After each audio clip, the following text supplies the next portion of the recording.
PDCS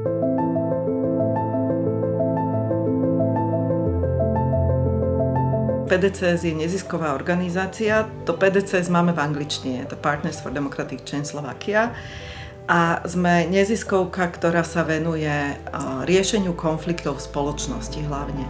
PDCS vzniklo v 90. rokoch a za tým vznikom stojí Ray Schonholz, ktorý v tom čase prišiel na Slovensko a oslovil Dušana Ondrušeka, ktorý potom oslovil Hanku Zemanovú a Vlada Labata, traja zakladatelia PDCS, s tým, že po páde autoritárskeho režimu sa rozmrazujú v spoločnosti konflikty, ktoré dlhé roky boli zmrazené, ale ako náhle ten režim padol, tak nám hovoril, že v tomto prípade postupne budeme mať viac a viac konfliktov a keďže sme neabsolvovali žiadne školenia, žiadne prístupy toho, čo s tými konfliktami robiť, tak prišiel s nápadom, že vytvorme organizáciu, ktorá práve takto sa bude špecializovať na veľmi rôznorodé úrovne konfliktov, od tých individuálnych cez medzi firmami, medzi organizáciami až na tie spoločenské.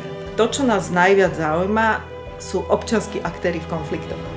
To znamená ľudia, ktorí sú v neziskovkách, učitelia, ale z pozície občana sú angažovaní, ich zaujíma tá situácia, chcú niečo robiť. Väčšina ľudí, keď počuje slovo konflikt, má pocit, že o tom sa nechcem baviť, to je niečo, čomu sa treba vyhnúť. A my sme sa naučili, že konflikt ako taký nie je zlý. Je dosť nevyhnutný na to, aby v spoločnosti nastávala inovácia, aby nastávali zmeny. Kebyže žijeme v spoločnosti, v ktorej nie sú konflikty, tak pravdepodobne by veľmi stagnovala.